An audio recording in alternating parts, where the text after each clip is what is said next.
조갑제 TV 시청자 여러분 안녕하십니까. 2019년 5월 24일 오후로 넘어갔습니다. 정오를 넘고 있습니다. 금요일마다 발표되는 한국 갤럽 여론조사 오늘 발표가 되었는데 대통령 직무수행 평가에서 잘하고 있다 46%, 지난주보다 2%가 올랐습니다. 잘 못하고 있다 44%, 지난주보다 3%포인트가 하락했군요. 그러나 이것은 오차 범위 내입니다. 1001명을 대상으로 조사를 했고 플러스 마이너스 3.1%의 오차 범위니까 막 같다고, 잘하고 있다, 잘못하고 있다, 같다 이렇게 보면 됐는데, 정성 분석을 하면은 잘 못하고 있다 중에서 매우 잘못하고 있다, 그리고 잘하고 있다 중에서 매우 잘하고 있다를 비교하면 매우 잘못하고 있다가 더 많습니다. 그러니까 강한 반대층이 강한 지지층보다 더 많다, 뭐 이렇게 볼 수도 있습니다. 그 다음에 이 정당 지지도인데, 이 정당 지지도가 리얼미터의 정당 지지도와 한국 갤럽의 정당 지지도가 큰 차이가 납니다.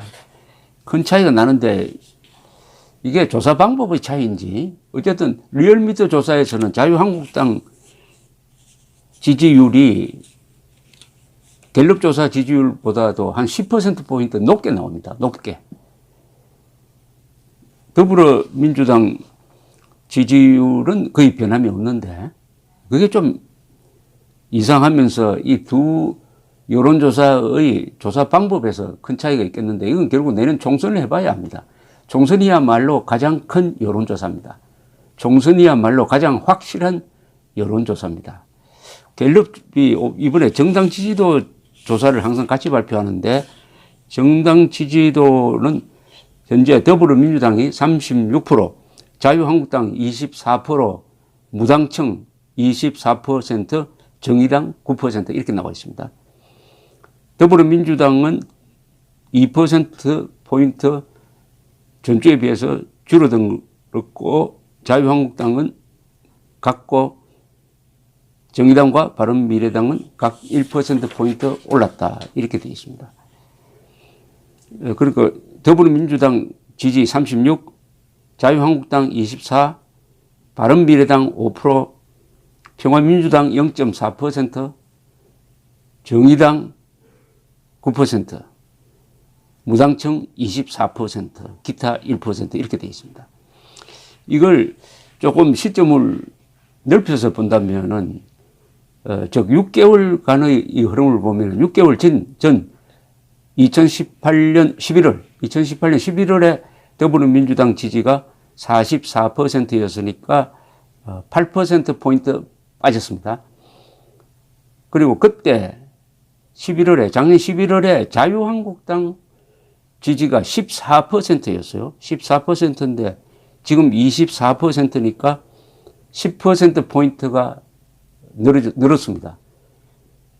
늘었고, 바른미래당은 6%에서 5%로 거의 변함이 없고, 무당층도 24%에서 24% 변함이 없는데, 자유한국당 이 황교안 대표 등장 이후에 그걸 전후해가지고 상당히 높아진 것을 알 수가 있습니다. 24%. 황교안 대표가 등장할 무렵이 지난 2월인데, 지난 2월을 기점으로 해가지고 자유한국당 지지율이 3개월 사이에 5%포인트 늘었습니다. 5%. 그 이유는 보수층이 자유한국당 지지로 이렇게 결집하고 있는 것과 관계가 있습니다. 내일 선거를 하면은 누굴 찍겠느냐? 더불어민주당을 찍겠다 38%, 자유한국당 찍겠다 26%, 정의당 찍겠다 8%, 바른미래당 5%, 아직 정해지지 않았다가 21%나 됩니다. 21%인데 이 21%의 성향을 다시 조사를 했습니다. 한국갤럽이.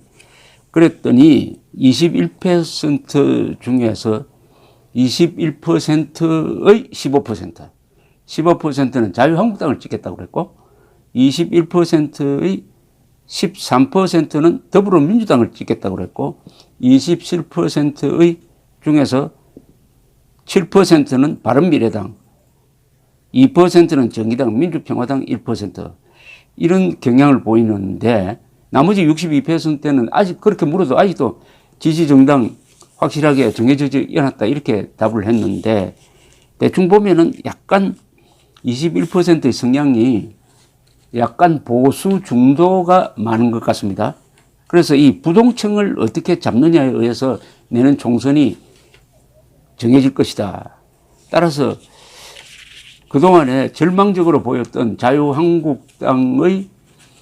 자유한국당의 약진이 두드러지면서 내년 총선이 예측이 매우 어려운 상황으로 가고 있다. 이렇게 보여집니다. 더불어민주당 찍겠다 38%, 민주평화당 찍겠다 1%, 바른미래당 찍겠다 5%, 자유한국당 찍겠다 26%, 정의당 찍겠다 8%, 기타 1%, 부동층 21%입니다. 부동층 21%.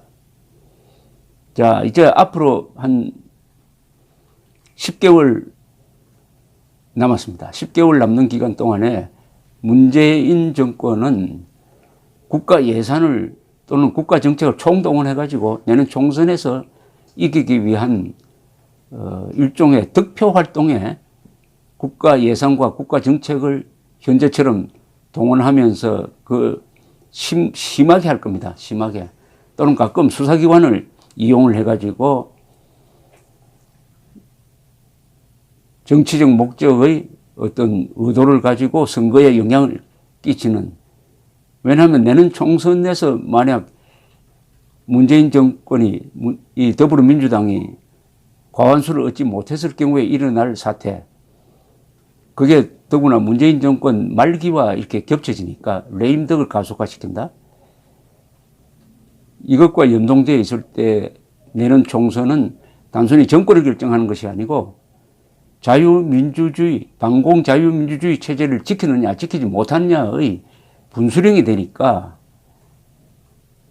자유한국당이든 더불어민주당이든 그걸 떠나서 자유 성향의 국민이든 아니면은 계급투쟁론에 넘어간 국민이든 내년 총선은 양보할 수 없는 일대 결전입니다. 일대 결전. 체제를 결정하는.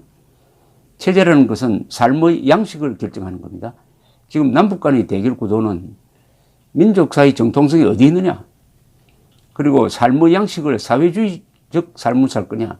아니면 자유민주적 삶을 살 거냐를 놓고 다투는 타협이 절대로 불가능한 총체적 권력 투쟁인데 그것이 고스란히 휴전선 남쪽의 대한민국 영토 안에서 이루어질 것이고 그 결전이 선거를 통해서 투표를 통해서 내년 총선에서 이루어질 것이니까 우리나라 역대 선거 중에서 가장 중요한 선거가 될 것이라고 생각합니다. 지금까지 선거에서 체제를 놓고 투표를 한 적은 사실은 많지 않았습니다. 사실은 2017년 5월 선거가 그런 의미였는데 그때는 국민들이 그 정도로 절실함을 알지 못했습니다. 그러나 내년 총선은 체제를 결정하는 겁니다.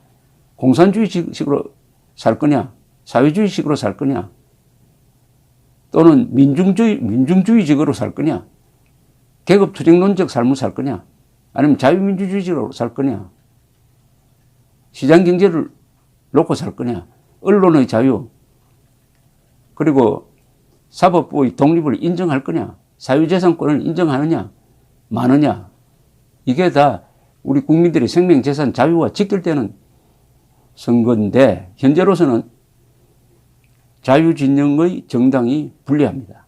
그러나 10개월 동안에 무슨 일이 일어날지는 모르죠. 인간이란 것은 지나간 거는 잘 분석을 해가지고 대학 교수처럼 이야기하는데 앞으로 다가올 일에 대한 분석은 그럼 초등학교 학생보다도 못합니다. 내일 자유한국당이 내일 그러니까 5월 25일 광화문에서 오후 6시부터 집회를 하고 가두 시위를 한다고 합니다. 거기에 얼마나 많은 사람들이 모이느냐도 이 총선에 다 영향을 주는 겁니다. 감사합니다.